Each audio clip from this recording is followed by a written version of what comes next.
और ओलंपिक्स में ऐसा सिचुएशन आता है तो बहुत ही मतलब I still can't believe. One of my coach said it's a good sport, you can join. ज़्यादा दुख होता है कुछ ऐसे matches. And maybe within 2 years I played for the country as a player. And then मैं हमेशा ये सोच के रोता रहा कि छोरा होता तो देश के लिए कुश्ती में गोल्ड लाता। ऐसा भी लगता है कि मैं कल गेम छोड़ दूँ। मुझे खुद भी लगता है ये सब जो ट्रोलिंग ये सब चल रही है वो। Then slowly I did all my licenses. Gold जीती तो मिसाल बन जाएगी।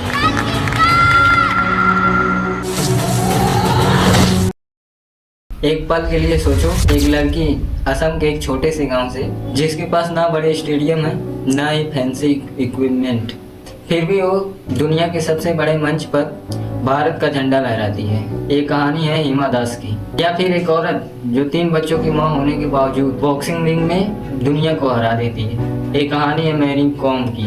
क्या लगता है आपको, इनकी कहानी इतनी आसान थी? क्यों इनको हर कदम पे समाज और सिस्टम से लड़ना पड़ता है, रिसोर्सेज के लिए लड़ना पड़ता है? और क्यों हमारे देश में लाखों लड़कियां स्पोर्टिंग ड्रीम से पहले ही हार मान लेती हैं? जब हम स्पोर्ट के बारे में सोचते हैं तो हमारे दिमाग में विराट कोहली या सचिन तेंदुलकर का नाम आता है। लेकिन आज हम बात करेंगे उन महिला एथलीट्स की जो चुपचाप बिना किसी स्पॉटलाइट के भारत का नाम रोशन कर रही हैं। पीवी सिंधु, मैरी कॉम, साइना नेहवाल, शक्ति मलिक, ये सिर्फ नाम नहीं, कहानियां हैं हिम्मत की, जुनून और संघर्ष की। इन्होंने न सिर्फ जीता बल्कि समाज के उन बंधनों को भी तोड़ा। इंडिया में सिर्फ 25% वुमेन एथलीट्स हैं, जबकि ओलंपिक में 35 मेडल में से 12 इन्हीं महिलाओं ने जीता है। फिर भी इनके लिए फैसिलिटी और फंडिंग की कमी होती है।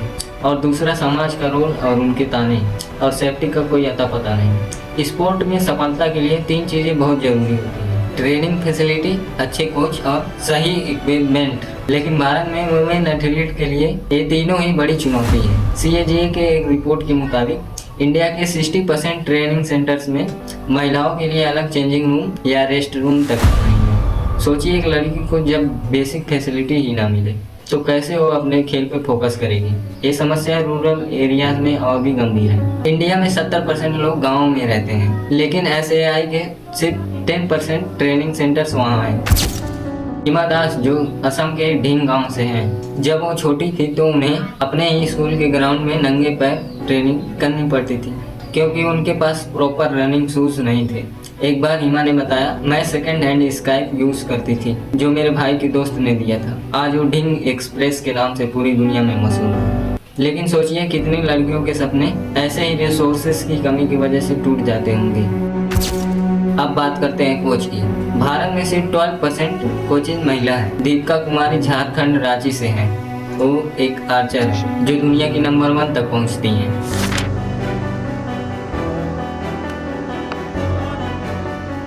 Three nines to finish. The team from India.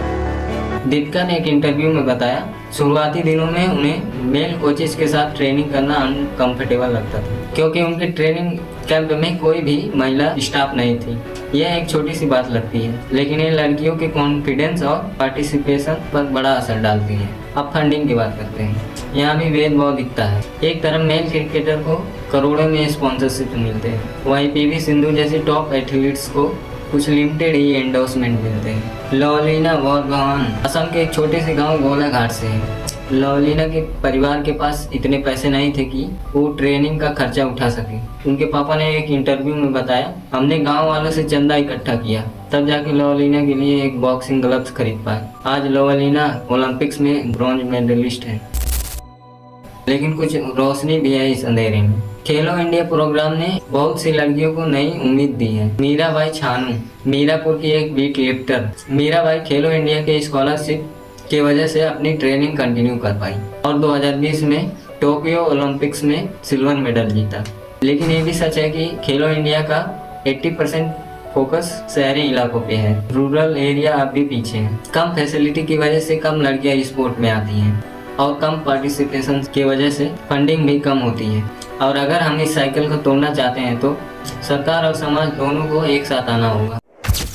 Bharat एक ऐसा देश है जहां परंपरा का बहुत महत्व है, लेकिन यही परंपरा कभी कभी एक वुमेन एथलीट के लिए सबसे बड़ा रोड़ा बन जाता है। एक सर्वे के मुताबिक 60% लोग ये मानते हैं कि महिलाओं का असली काम परिवार को संभालना ही है, न कि ऐसा करियर बनाना। तो जब एक लड़की स्पोर्ट में करियर चुनती है तो उसका पहला संघर्ष अपने ही घर से शुरू होता है। गीता फोगाट, जिसकी जिंदगी पर दंगल मूवी बनी। पहलवानी तो सिर्फ छोरे करें। हमारी चोरियां चोरों से कम है के? गीता और उनकी बहन बबीता जब रेसलिंग शुरू की तो उनके गांव वाले उनके परिवार का मजाक उड़ाते थे। लोग कहते थे लड़कियां अखाड़े में क्या करेंगी, इनसे शादी कौन करेगा। लेकिन महावीर सिंह फोगाट ने अपनी बेटियों पर भरोसा रखा और आज गीता कॉमनवेल्थ गेम्स में गोल्ड मेडलिस्ट है।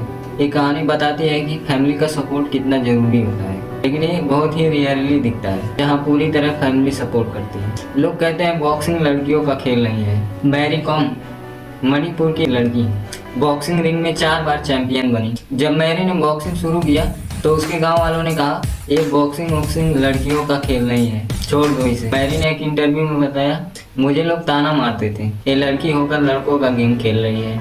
लेकिन मैरी ने न सिर्फ दुनिया को हराया बल्कि ये भी दिखाया कि खेल का कोई जेंडर नहीं होता। अब बात करते हैं फैक्ट की।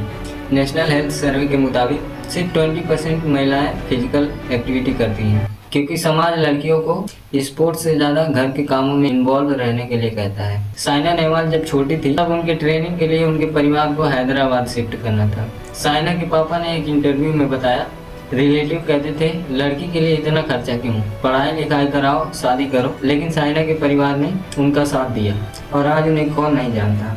ये प्रॉब्लम सिर्फ घर तक सीमित नहीं है, मीडिया में भी इसका बड़ा हाथ दिखता है। यूनेस्को के 2021 के एक रिपोर्ट के मुताबिक इंडिया में स्पोर्ट कवरेज का 10% कवरेज ही महिला खेलों को मिलता है। जब पीवी सिंधु ने 2016 में ओलंपिक में सिल्वर मेडल जीता तो कुछ न्यूज चैनल उनके परफॉर्मेंस के बजाय उनके लुक्स पर फोकस किया। सोशल मीडिया पे भी ये दिखता है। एक तरफ विनेश फोगाट जैसे एथलीट्स अपनी आवाज़ उठाती हैं और दूसरी तरफ उन्हें बॉडी शेमिंग और ट्रोलिंग का सामना करना पड़ता है। सोशल रिसर्च के स्टडी के मुताबिक 40% वुमेन एथलीट हरेसमेंट की शिकार होती है। ये चीज़ पूरे समाज के लिए शर्मनाक है। 2023 में जब विनेश फोगाट, साक्षी मालिक और बजरंग पूनिया ने रेसलिंग फेडरेशन ऑफ इंडिया के प्रेसिडेंट ब्रिजभूषण सिंह के खिलाफ आवाज़ जब उठाया तो पूरे देश का ध्यान इस तरफ गया। इन एथलीट्स ने एलिगेशन लगाया कि फेडरेशन में सेक्सुअल हरासमेंट एक बड़ी समस्या है और ये समस्या केवल फेडरेशन तक सीमित नहीं है। कई ट्रेनिंग सेंटर्स में बेसिक सिक्योरिटी तक नहीं है, लेकिन फिर भी ये लड़कियां हार नहीं मानती हैं। विनेश और शक्ति ने न सिर्फ बॉक्सिंग रिंग में लड़ा बल्कि सिस्टम के खिलाफ भी लड़ा। उनकी हिम्मत ये पैगाम देती है कि अपनी आवाज़ उठाओ क्योंकि तुम अकेले नहीं हो।